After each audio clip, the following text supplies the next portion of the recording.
I don't have mic. Good evening. Welcome to the City Council meeting. The meeting will start in 60 seconds.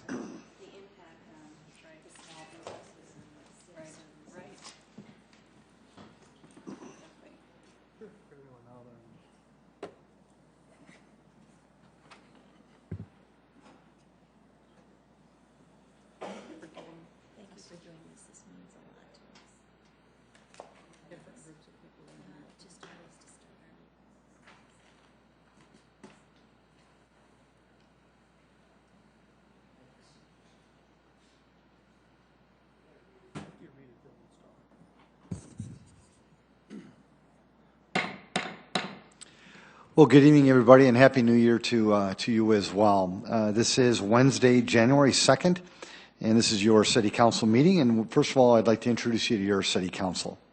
Council members Aguilar? Here. Anderson? Here. Entman? Here. Erpenbach? Jamison? Here. Karski? Here. Rolfing? Here. Staggers? Thank you. As we do with every meeting, we'd like to start with an invocation. Tonight, we're very, very blessed to have Reverend Catherine Timpany of First Congregational United Church of Christ here in Sioux Falls.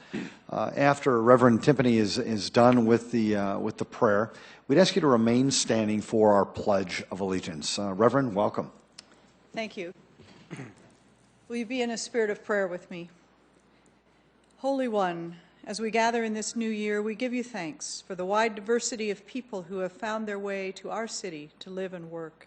We are grateful for our life here, for the leadership at all levels that has made our good life possible. As we lead our city in this new year, we ask for a spirit of wisdom and courage so that we might embrace a vision that is good for all our citizens. Protect us from the short-sightedness and partisanship that would hinder us in the hard and rewarding work of finding the right balance between restraint and progress. Let us be eager to learn new ways, to hold both tradition and innovation in equal respect. Let us seek to be at war only with our own vices and live at peace with all our neighbors. Bless our work with honor, our yearnings with your spirit, and our dreams with broad horizons. We pray as your people united in hope. Amen. Amen.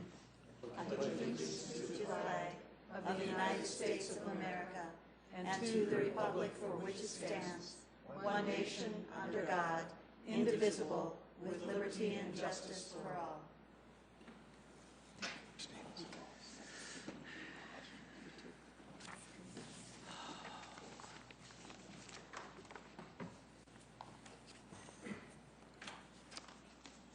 Well, thank you very much. We'll now move to tonight's consent agenda. Council, any changes at all? Move approval, Aguilar. Second, Karski. Councilor Aguilar has made a motion to approve our consent agenda, seconded by Councilor Karski. If there is no discussion, a roll call vote, please. Council members Aguilar? Yes. Anderson? Yes. Entman? Yes. Jamison? Yes. Karski? Yes. Rolfing? Yes. Staggers? Yes. That is passed 7-0. Now move on to our regular agenda. Council, any changes? Move to approve. Second, Anderson. Councilor Jameson's made a motion to approve our regular agenda, seconded by Councilor Anderson Jr. Any changes at all? Or yes, Councilor Entman? I'd like to move to amend the regular agenda by withdrawing agenda items 19 and 21. Second. There's been a motion to amend tonight's regular agenda by withdrawing agenda items 19 and 21. That was made by Councilor Enneman, seconded by Councilor Jamison. And is there any discussion on that? Very good. If there's not, if we could just have a roll call on the amendment. Council members Aguilar? Yes. Anderson? Yes. Entman? Yes. Jamison? Yes. Karski? Yes. Rolfing? Yes. Staggers? Yes. Thank you. That is passed 7-0. If we could have a vote on the amended agenda.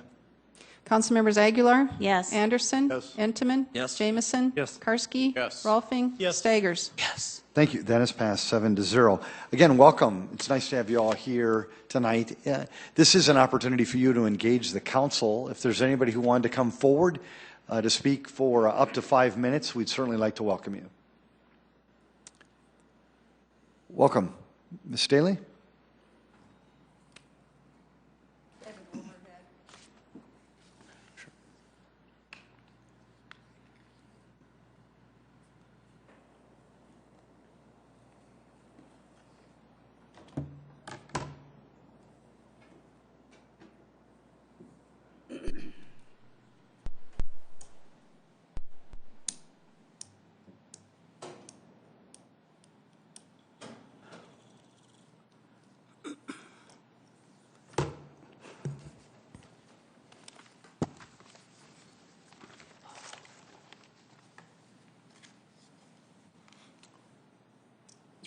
There you go. Good. Teresa Staley, Sioux Falls. I'm here tonight as the chairperson for Citizens for Snowgates. And there's two things I want to talk about. One of them has to do with the public input that happened on December 18th. And the other thing is the responsiveness of the City Council to the public.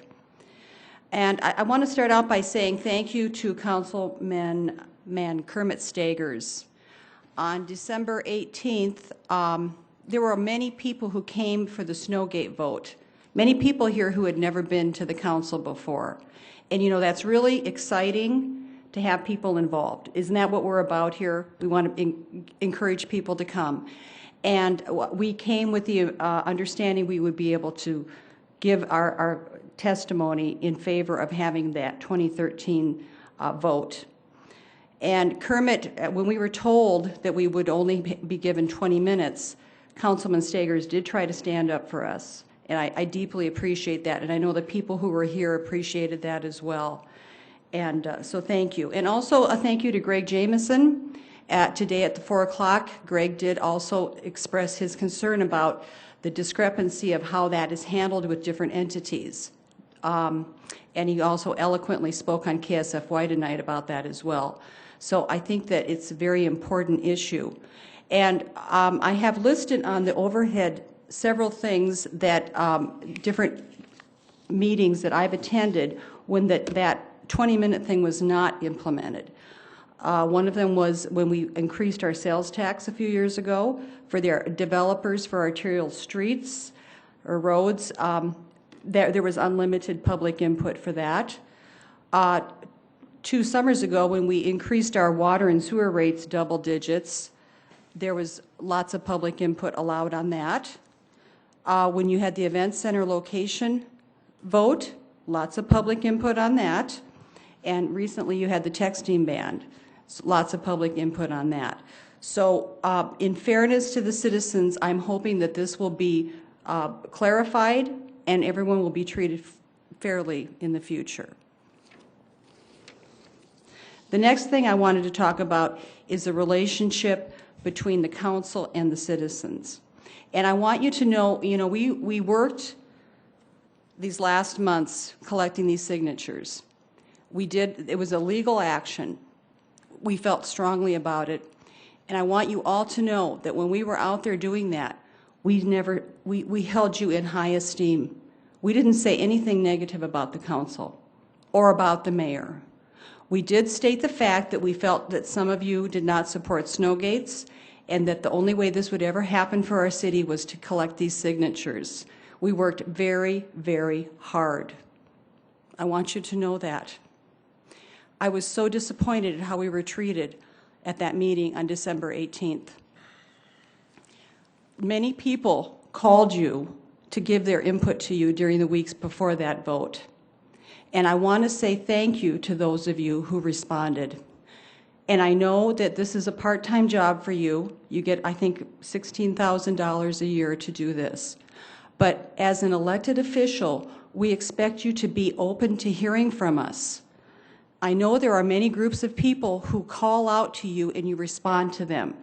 Developers, if they call you, you respond. The heads of the hospitals, you respond.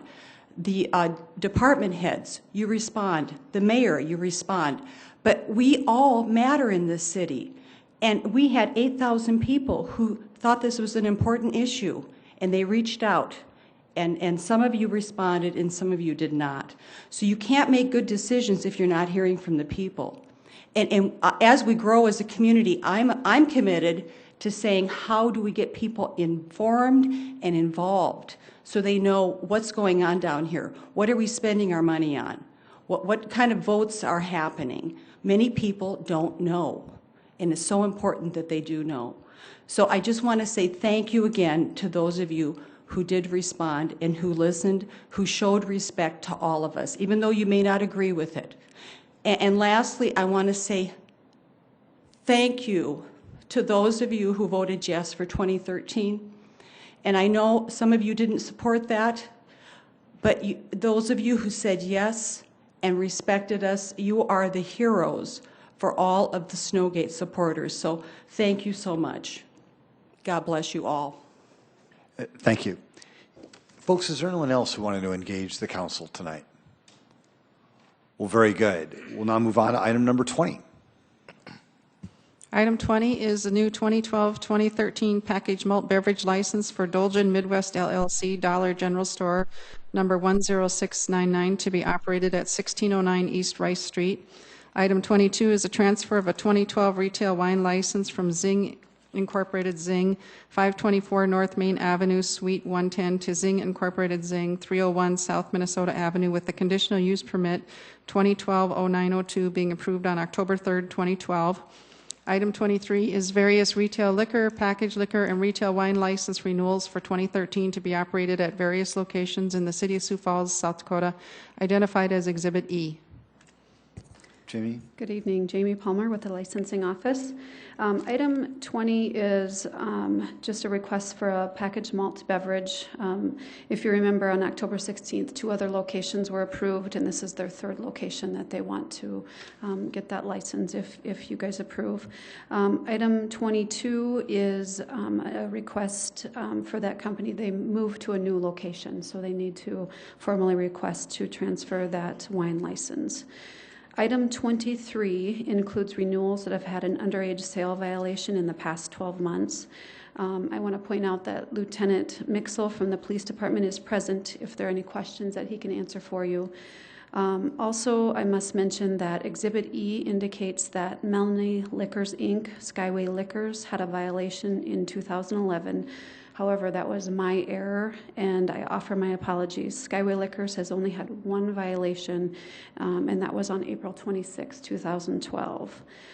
At this time, and if it's okay with the council and the mayor, I would like to introduce all of the representatives at one time and have them line up directly behind me to save a little time if you want them all to come forward. Councilor Jameson? Mayor, if I could, I have a question on item 22, though, if we could do that before we move to the rest. You bet. Thank you. The Zing, is that at 11th or 10th and 10th in Minnesota, that furniture store? It is, yes. And where were they before? Remind me, or not with the address so much as were they a restaurant? I'm going to probably bar? have to call the applicant is here, and she could probably better speak to that. Yeah.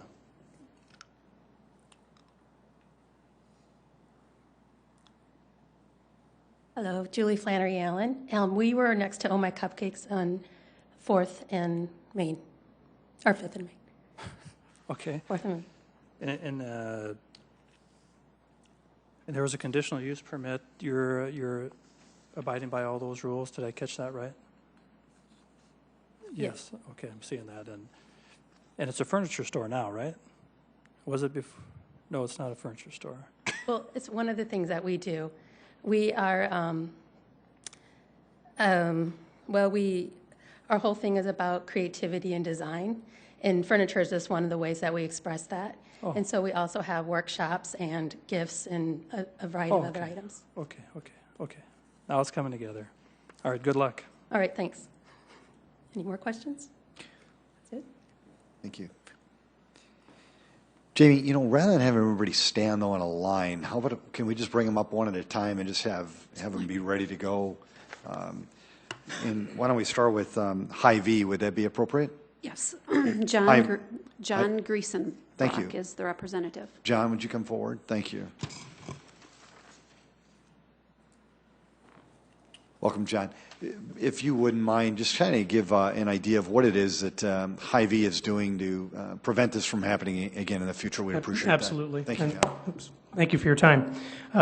With every new employee that handles any liquor sale, the vast majority of all liquor sales okayed only by a manager, but that does not cover every single instance in regards to our liquor department as well as our fuel station, just because of the proximity. Every employee goes through TAM training, identifying everything from how the ID looks, obviously how old a customer must be, what identification cards are acceptable, how to read them, how to spot fake or altered identification cards, and how to respond to complaints.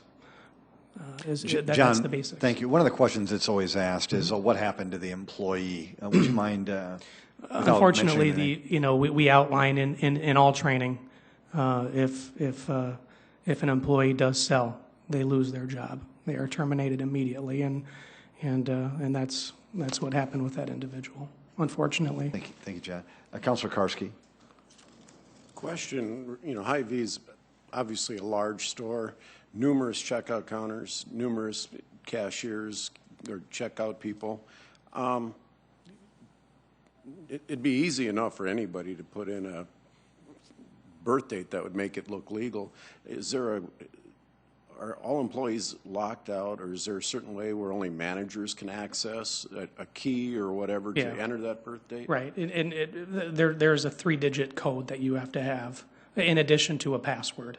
Okay. So yes. It's not just as simple as entering a date. You have to have a code and. Okay. Yeah, it literally takes. Unfortunately, it's inconvenient, but we don't look at it as an inconvenience on our side. But it's probably a 15-second, what we call a key flick. Okay. So. Thank you, John, very much. Jamie, Skyway Liquors, would you mind introducing a party there? Nicole Kilber. Nicole, would you mind coming forward? And then Nikki's will be next, if you could be ready, please. Nicole, welcome.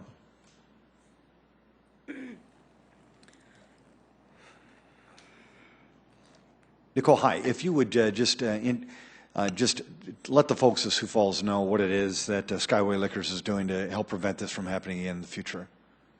We have implemented, even if they have a red ID that's over 21, we don't accept those anymore.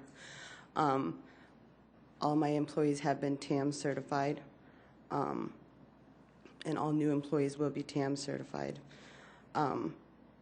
We also have a date calendar that's changed every day that shows the appropriate date. And we also have a book that shows all the valid IDs that they can use, or that somebody can use to, I'm really bad at this, I'm sorry. It's the ID book. I don't know what you want to call it, but that's pretty much it. Nicole, what happened to the employee that served the alcohol? They were immediately terminated. Okay. Nicole, thank you very much. Appreciate it. Then from Nikki's, if you wouldn't mind introducing. Stacy Bautista. Stacy, welcome. Then after Stacy, we'll have JJ's Wine and Spirits, please. Hi, Stacy, welcome. Thank you. Again, would you just let us know what you folks do there at Nikki's? Okay. They've started training all the new employees, and none of them are allowed to sell any alcohol now the first 3 months of their employment as they go through training. And then they've also installed on the cash register where they have to enter in the date of birth in order to sell and in this instance, it was a new employee, and the owners were there with her. She had just ran back to her office to get an invoice, and it happened, and the girl punched in her own date of birth and not on the ID. So, but she was terminated. Stacy, do you do certification as well, like the other establishments? The owner. I'm a family member of hers. They had to be out of town, but yes, they do. They do. Okay. Yes. Well, Stacy, thank you very much. And then from JJ's Wine and Spirits. Tom Slattery. Tom, welcome. Hi there. Hi, Tom. Please go right ahead. The employee in question had already given his notice of termination and was kind of on a short timer syndrome, we kind of think. He was caught in a moment of busyness. He was by himself at the cash register. He wasn't terminated immediately because he was leaving, so he was put in a non-cashier functioning role for the remainder of his tenure at the store. So I didn't have to put fired on his, because I didn't want to ruin this poor kid's, life by, saying that he was fired from a job for violating the law. We do train all of our employees through Our Serving Incorporated. It's an online training program that teaches the ins and outs of what to look for when selling alcohol so that you're not selling alcohol to those that should not be getting it. Every one of my employees can attest to the fact that I'll stand on a soapbox for about 10 minutes when they first come in to work for me. And our fundamental role is to not make our industry look bad. And our industry looks bad when we don't pass these stings. I like to think that most businesses that sell adult beverages don't go into it with the mindset that we're going to sell alcohol to minors. There have been some roadblocks that have been removed by the state legislature over the course of the last year that have made it a little easier for some business to be put in that position. I'd like to, I would hope that some city councils and possibly even our state legislature would relook at that. Last year, I don't know if anybody's familiar with last year that the state legislature removed the requirement that everybody selling alcohol has to be 21. You can be 18, work in an establishment and sell alcohol unsupervised according to the state law at this point in time. We don't find that to be correct. Obviously, as a packaged liquor license owner, we require and are required for all of our employees to be 21 years old, so we adhere to those rules and we stick to that. But if the purpose is to keep alcohol out of the hands of minors, I think that the state and even our city council could possibly look at reinstituting some of those regulations so that under 21-year-old people cannot sell alcohol. So our employees are trained quite vigorously.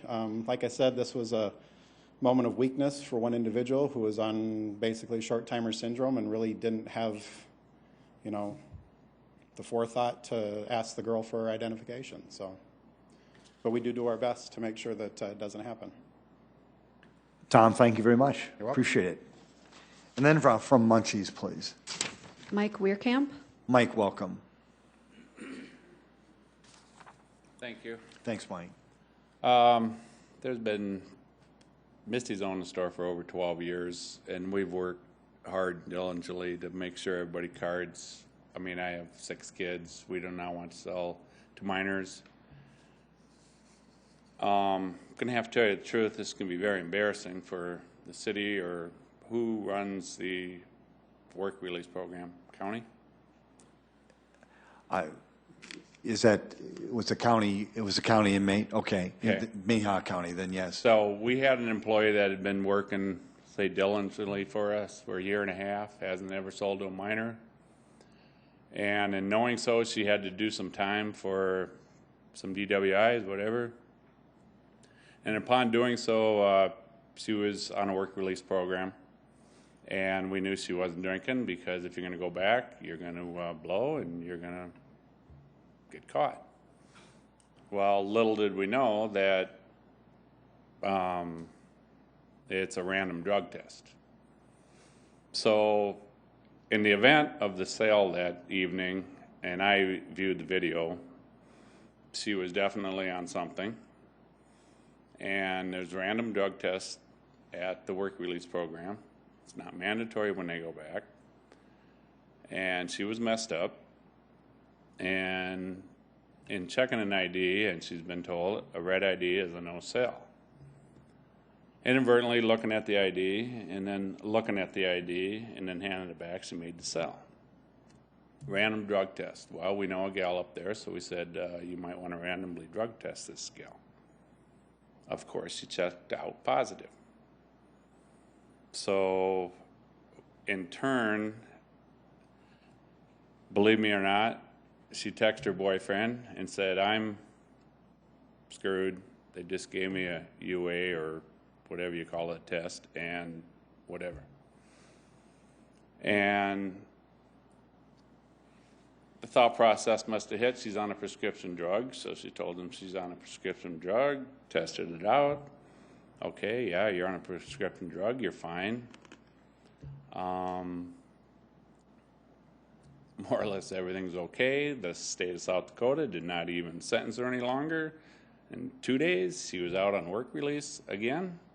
It would have cost the state, I understand, $200 more to send the test to Pier to check the blood out to see if the chemicals that were in her blood were not the prescription she was taking, which was never done, and we failed. I mean, it was not at our fault. I mean, we're sitting at home. I pay $2,000, sit home and be with my grandkid to watch Pooh while she's selling. You know, I mean, it takes us $20,000-$30,000 worth of beer we got to sell to make up that profit. And it really, I mean, it wasn't our fault. And I don't want to blame the city, the state, or whatever, but there's a problem there. I mean, it came right from there. She's passed every other time before. So I called your office, talked to your secretary, and I was hoping for a call back so I didn't have to come here to explain this, but I know as busy as you are and whatever goes on. Now here I am speaking the truth. That's what happened. Well, Mike, we do, I know the city expects that everybody who has a business where they sell to minors, they do come in front of the council and in front of the people of Sioux Falls, and they explain as best they can what happened as well as what they're going to do to prevent it. So that's why you're here. We try everything to prevent it. We don't not see if we work at Misty owns it. We've been there 12 years. We do not ever see a red ID. I mean, if you ask them for an ID, oh, I'm sorry, I'm going to go to the car and whatever, get it. In 12 years, we've passed every cigarette sting, which is 18 years old. I mean, I'm in the business to sell cigarettes, and it's mandatory. I told you last time I was up here. They think I'm nuts. Every time I walk in, are you carding? Are you carding? Everybody card. We give them $100 to pass the liquor sting. We give them $50 for tobacco. I mean, we got signs every day, every week, every month. We change the color. Card. St. Patrick's Day is coming up, Christmas, New Year's, whatever day it is. I mean, we try. We bust our butt to make sure they don't do it. Councilor Jamison. Mike, thanks for coming.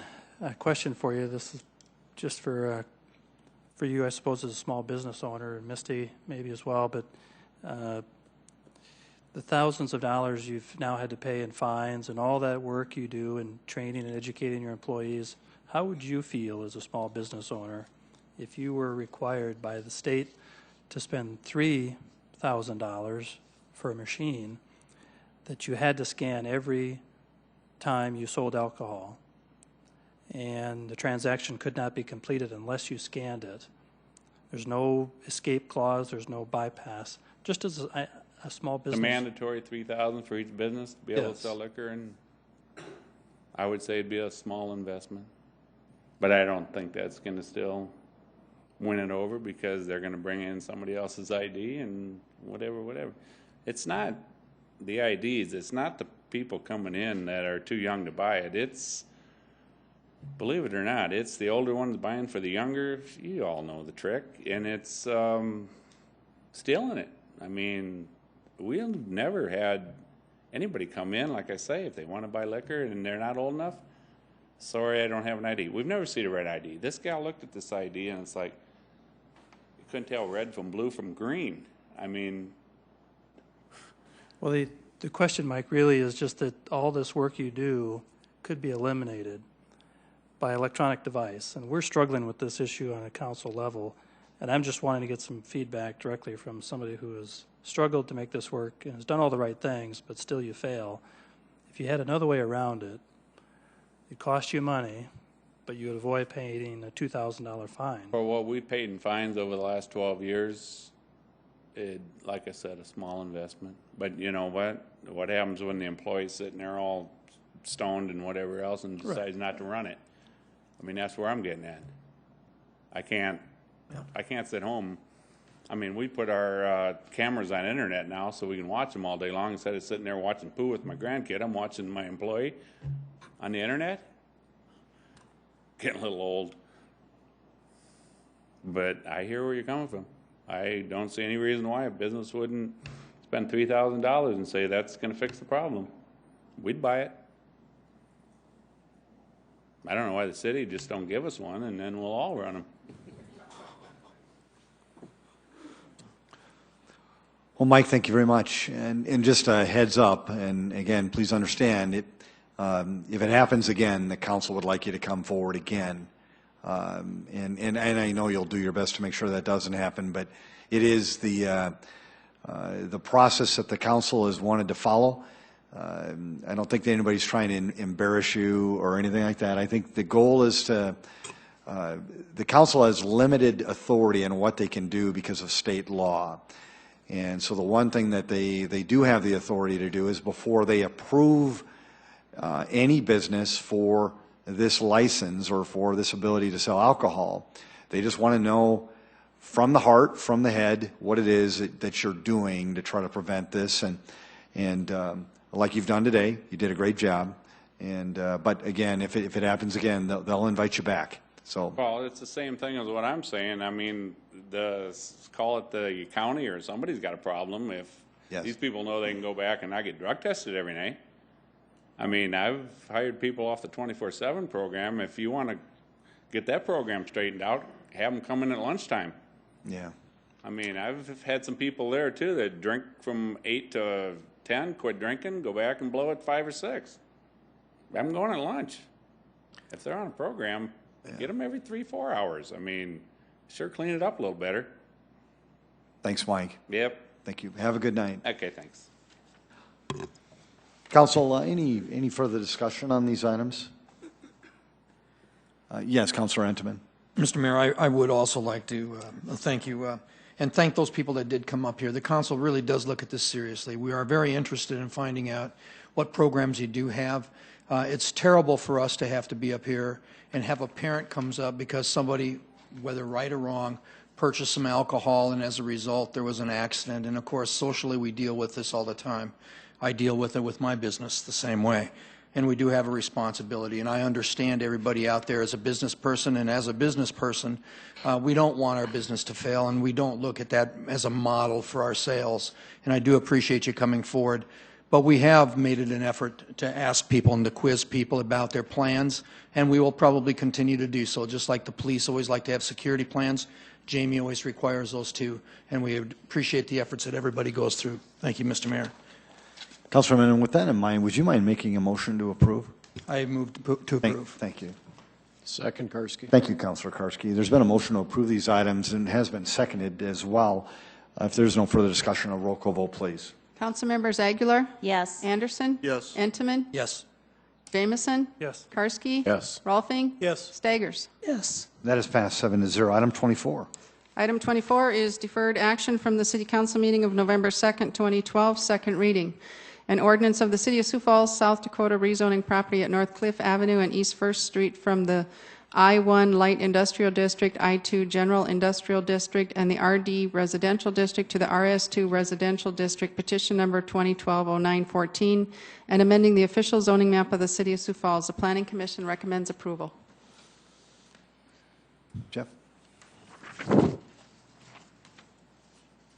Item number 24 is being requested to be deferred until March 5th, 2013. So moved, Aguilar. Second. Councilor Aguilar, thank you very much, and Councilor Jameson, thank you as well. There has been a motion to defer this item to Tuesday, March 5th. If there's no further discussion, a roll call vote, please. Council members Aguilar? Yes. Anderson? Yes. Entenmann? Yes. Jamison? Yes. Karski? Yes. Rolfing? Yes. Staggers? Yes. Thank you. That is passed 7-0. Item 25. Item 25 is the second reading, an ordinance of the City of Sioux Falls, South Dakota rezoning property at 2821 West 69th Street from the RC Recreation Conservation District to the RS2 Residential District, petition number 2012-1101, and amending the official zoning map of the City of Sioux Falls. Planning Commission recommends approval. Jeff, welcome. Thank you. Good evening. Jeffrey Schmidt, representing planning staff on these items this evening.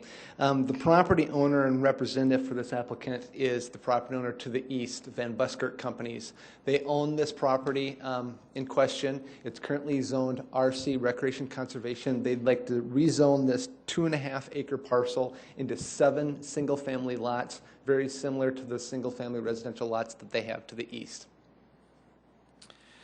Jeffrey, thank you very much. Folks, this is a second reading. Did anybody want to speak on this item?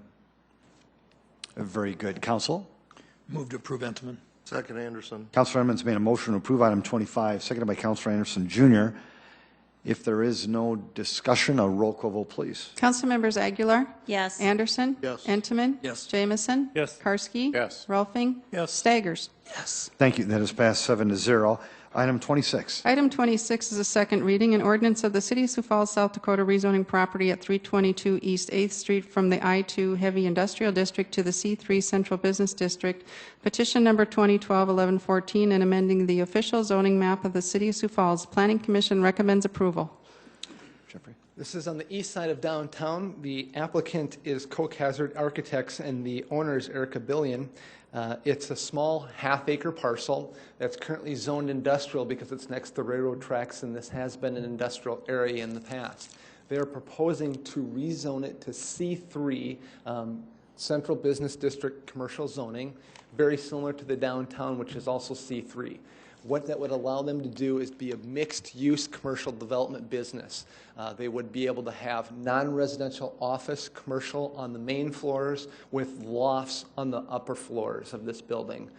That's what their proposal's doing. They're currently doing renovations to the building right now so that they can start renting it out and have this business up and running. Jeffrey, thank you. Again, a second reading. Anybody interested in talking about this item? Very good, Council. Councilor Entenmann. Mr. Mayor, it's probably the same question, Kenny, but I think the question we had is concerning parking, Jeff. I believe that you have some information for us on the parking. Correct. There are currently multiple properties in this area on the north side of 8th Street that this current property owner is working with the adjacent property owners to get the properties worked out to have the number of parking spaces they need. With the 14 residential units they have up above, they need 33 parking spaces, 32 parking spaces. They have 46, but they want to make sure that, again, they meet all of their needs. So currently they have enough parking spaces. They need 32. They have 46 parking spaces on their site, and they're working with, again, the adjacent property owners to lease and have all the parking that they need to not only meet the need, but additional parking. Councilor Anderson, Jr. You stated on their site they have 46 spaces? Within their underground parking and on their site. 46 spaces are provided. Is there any, do you have any drawings that will show us that? We're getting that from Koch Hazard, and they've sent some exhibits over to us today. And there's, you can see on the site plan that's above, there's the sites in the back as well as the ramp that goes down below into their below ground parking. Jeffrey, how many spaces are up on that top? I can't read that. 33. 33 and then, and 13 down below. so that must mean 13 below. Councilor Karski? Same question, I guess. I'm looking at the outline that you have of the property that we're rezoning, but you're saying those parking spots aren't part of the property being rezoned. Is that correct? Because the way that looks, go back to the overhead photograph. That's the spot. Photograph. To the north and the west, right. No. On the exhibit that Steve's showing, it's just to the north of the C3 where it's showing on the C3. There we go. It's right there. It is on. Where is access onto here? It's from 8th Street through the, nope, you're over, there you go, Steve. It's right, now it goes straight south from there. Right in there. And again, in a C3 district, in a downtown district, including all the buildings in downtown, you don't have to have all of your parking on the site. They're showing they're meeting the requirements for this parking on this site. They have the 46 parking spaces. That's part of the C3 business in the downtown district, but they do meet the requirements. They have the 33 in the back and the 13 underground. So the parking doesn't have to be part of the zoning that we're changing, is what you're telling us? Absolutely. Okay. If they're in an outlying suburban area, you have to have it all in sight. When you're in a downtown district, most of the buildings in downtown Sioux Falls don't have all their parking on site. That's the requirements for C3 in the downtown district, but at the same time, when you look at this and you talk about this site specifically, They're required to have 32, and they have 46. So they are, even though they don't have to have it all on site, they are having the parking met on this facility. Yes, Councilor Anderson, Jr. Can we have these items sent to the council, emailed? Absolutely. Okay. Yep. You can see on this exhibit again, this is where it didn't show up as well as on the aerial, but you can see north and south how they're driving in between the two buildings. Can you go back to the one that had just the black outline on the property?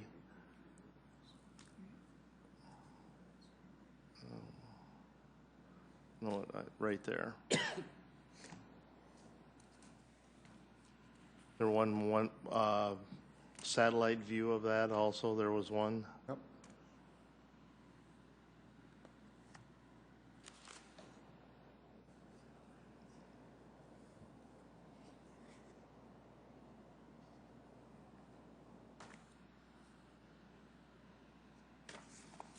And what's highlighted in black there is their property lines, correct? Correct. Is that what we're using? Yes.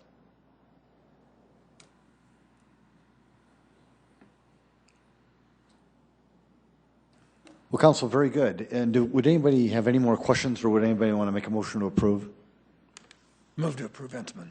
Thank you, Councilor Inman. Second, Jameson. Thank you, Councilor Jameson. I appreciate it. If there's no further discussion, a roll call vote, please. Council members Aguilar? Yes. Anderson? Yes. Entenmann? Yes. Jameson? Yes. Karski? Yes. Rolfing? Yes. Staggers? Yes. Thank you. That is passed 7-0. Item 27. Item 27 is a first reading to set a date of hearing and second reading for Tuesday, January 22nd, 2013 at 7:00 p.m. at the Joint City Council Lincoln County Commission meeting.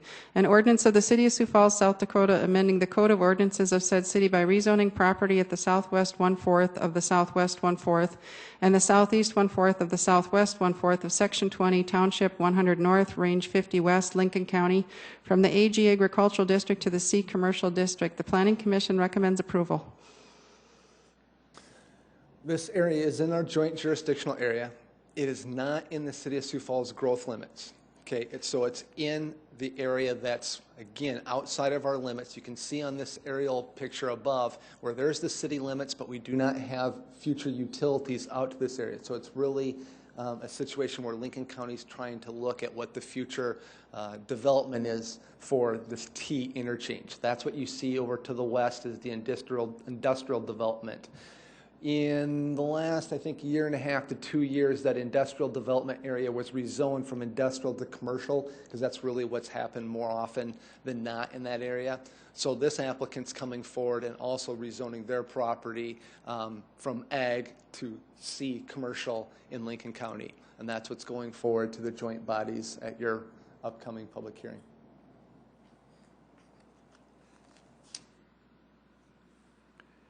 Council, would anybody want to set a date of hearing and second reading for Tuesday, January 22nd at 7 p.m. at the Joint City Council Lincoln County Commission meeting? So moved, Karski. Second, Rolfing. Councilor Karski, thank you, and Councilor Rolfing, thank you.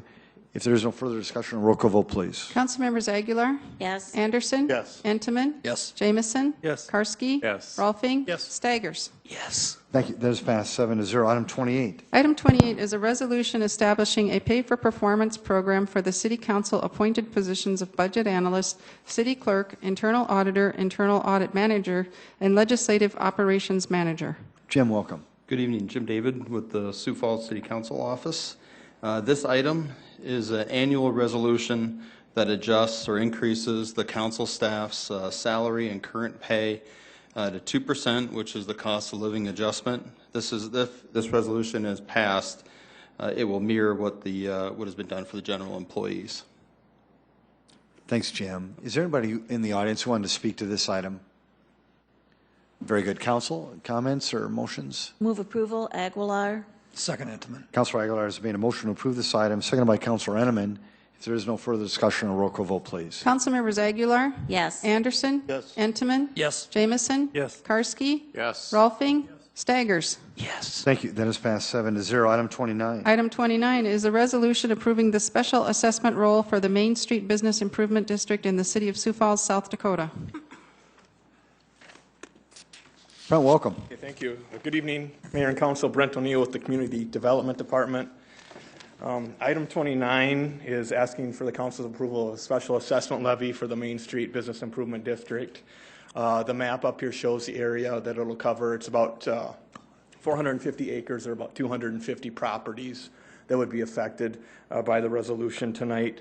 The funds generated by the Business Improvement District help fund a lot of the activities that you see, downtown events and so forth. They're administered to the Downtown Sioux Falls Incorporated organization.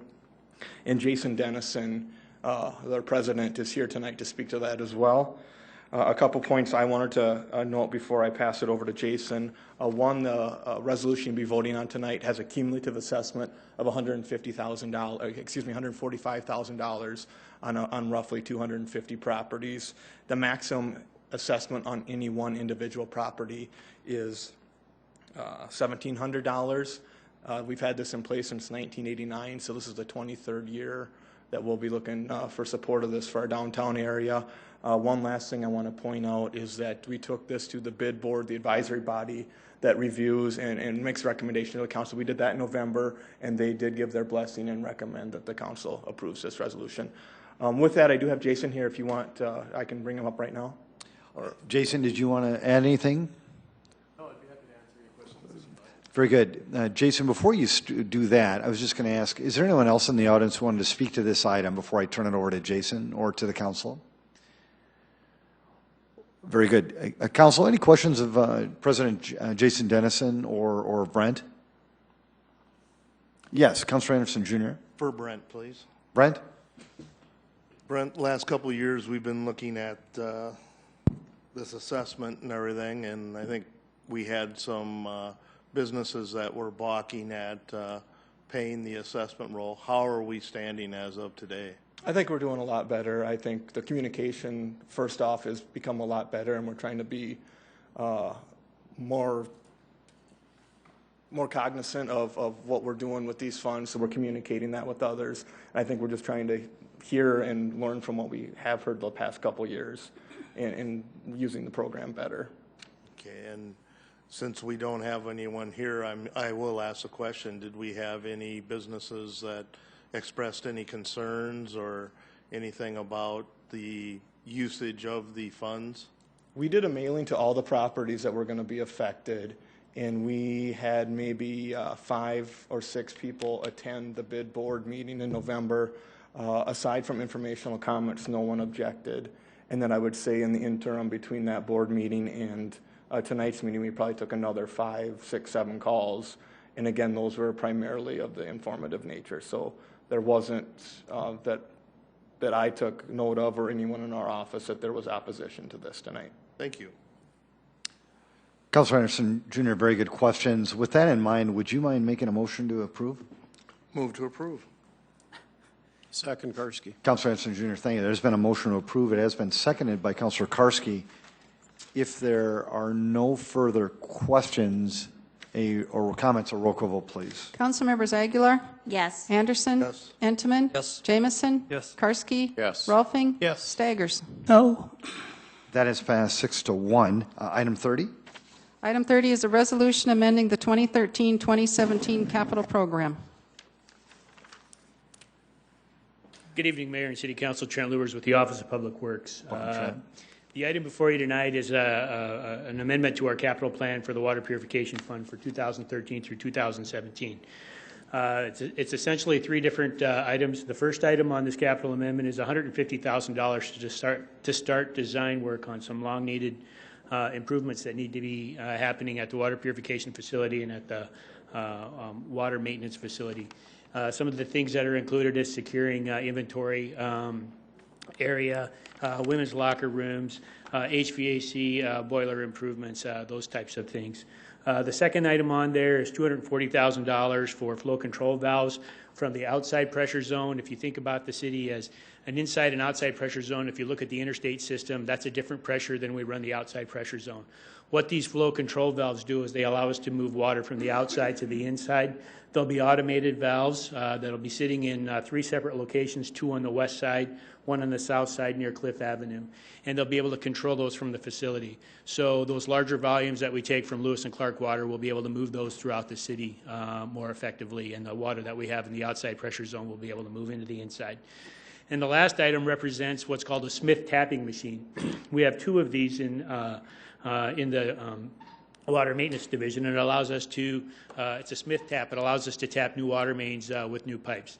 The Smith tapping machine that we had in the capital replacement budget, I believe it was in 2015. The unit that we're replacing is 1 of 2, so we're down to 1. So when we get into that productive time in the summer, when we have to do more taps, we don't have a second unit. And then also if the one that we have in place right now fails, we don't have a second unit.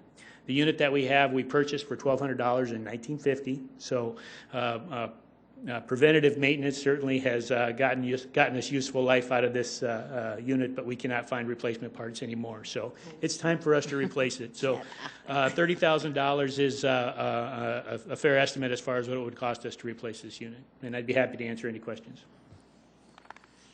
Trent, thank you very much. Is there anyone in the audience who wants to speak to this item? Council, questions or motions? Move for approval, Anderson. Second Aguilar. Councilor Anderson Jr. has made a motion to approve. It's been seconded by Councilor Aguilar. If there is no further discussion, a roll call vote, please. Council members Aguilar? Yes. Anderson? Yes. Entenmann? Yes. Jamison? Yes. Karski? Yes. Rolfing? Yes. Staggers? Yes. Thank you. That has passed 7-0. Item 31. Item 31 is a report of the December 26, 2012 Notice of Transfers of Appropriations within Major Organizational Units. Very good. And we don't have to vote on that one, do we? Okay. Council, any other comments before we close tonight's meeting? Yes, Councilor Rolfing. Just to wish Councilor Aguilar a happy birthday. I won't mention how many years it is, but it's a few. Councilor Rolfing, thank you very much for letting the people of Sioux Falls know that Councilor Aguilar has had another birthday. Appreciate it. Any other comments? Very good. Would anybody want to make a motion to adjourn? Move to adjourn, Entenmann. Second Aguilar. Very good. Councilor Entenmann has made a motion to adjourn. Councilor Aguilar seconded that. All those in favor say aye. Aye. Opposed? This meeting is adjourned. Thank you, Sioux Falls. Happy New Year, and make it a great night.